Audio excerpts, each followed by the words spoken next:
If your business is an airplane, well, you're the pilot. But no pilot flies solo forever. Even I didn't when I was in left seat.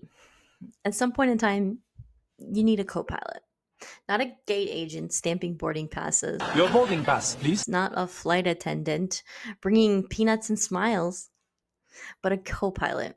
Someone who's right there in the cockpit with you, reading the instruments, anticipating the turbulence, and making sure that you don't accidentally turn a cross country flight into a sightseeing tour over Iowa. How's the plane flying? That's what a CFO does for your business.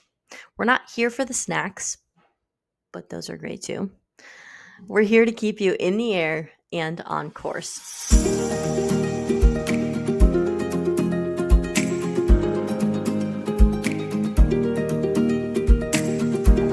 Well, hey there. I'm Kimberly Fergusson, CEO and founder of The Emerald Edge. The Emerald Corner is a place where running your business should feel like flying first class, not clinging to the stranger in the seat next to you during a storm. Today, we're walking through what a CFO really does and why having one by your side might just be the best safety feature you need to add to your business. Could use a co-pilot. Think of your business as an airplane. So you, the CEO, are the pilot.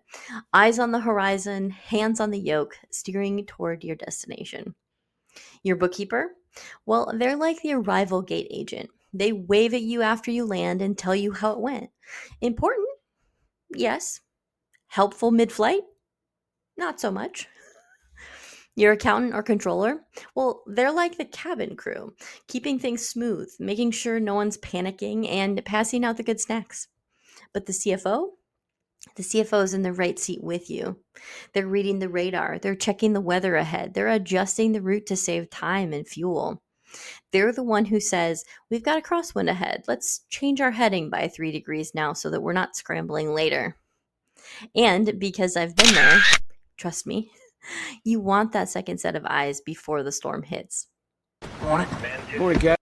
So before I jump into what exactly the CFO does for you as the CEO, let me ask you a question first. What happens to an airplane if the pilot doesn't have time to fly the plane? Nobody's flying the plane. What if instead of having a capable gate agent, a great in-flight service team, and a brilliant co-pilot, what if the pilot has to do it all?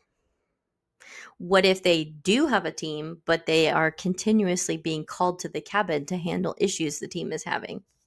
Please fly the plane. Please fly the plane. How will they have time to fly the plane? A CFO's job is to turn your numbers into a flight plan that you can actually follow. A great CFO can take a look at your financial statements and spot issues with your business right away. So we know if you're not able to make it to the cockpit to actually fly the plane. But also, we're looking 3 to 6 months down the runway, seeing where the fuel burn is too high, spotting that you've been flying slightly off course for the last 90 days, and helping you course correct before it becomes a real problem.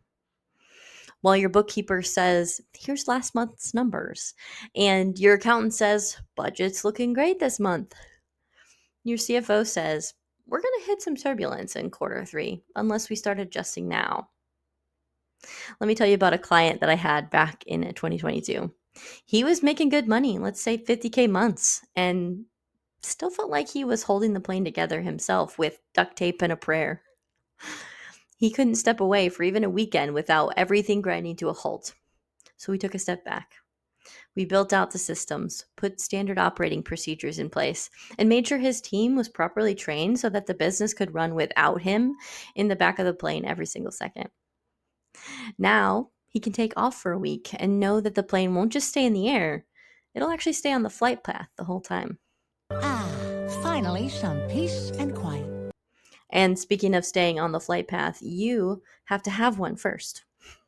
So if you're not exactly sure where you're going, take my free business health quiz. It's the quickest pre-flight check you'll ever do for your business. Let's blow. Now, you might be watching this thinking, well, that all sounds good and all, but I'm not sure if I'm ready. Well, here are some telltale signs that you might be ready for a co-pilot. Let's just hear what you've got. So number 1 is you're making money, but you still feel cash strapped. That's like flying with a full tank of gas, but still feeling like you might run out over Kansas. Number 2 is every big decision feels like a coin flip rather than an educated strategy. Number 3, you're stuck in the weeds instead of flying the plane. You're constantly having to go to the back cabin to address issues rather than actually sitting in the left seat steering the plane. Number 4 is you get growth opportunities and you think, well, I'd love to do that, but I really don't know if we can handle it. And number 5, if you step away, the plane starts spiraling like a bad episode of Air Crash Investigation. If 2 or more of these sound familiar, it's time to stop pretending that you can fly coast to coast with just a weekend's worth of flight school and no help. I don't know what to do. What do I do? A CFO isn't just someone who knows the numbers. They're the one keeping you from circling the runway until you run out of fuel. They help you fly farther, smoother, and with a lot less white-knuckle gripping of the controls. So if you're ready to stop flying by guesswork, we'll take my business health quiz below. And if you're ready to take it one step further and bring on a co-pilot, well, let's talk about what it looks like to have the Emerald Edge in your cockpit. Well, thanks so much for tuning into the Emerald Corner, where coffee keeps us cruising and confidence means we're always clear to land. I'll see you in my next video.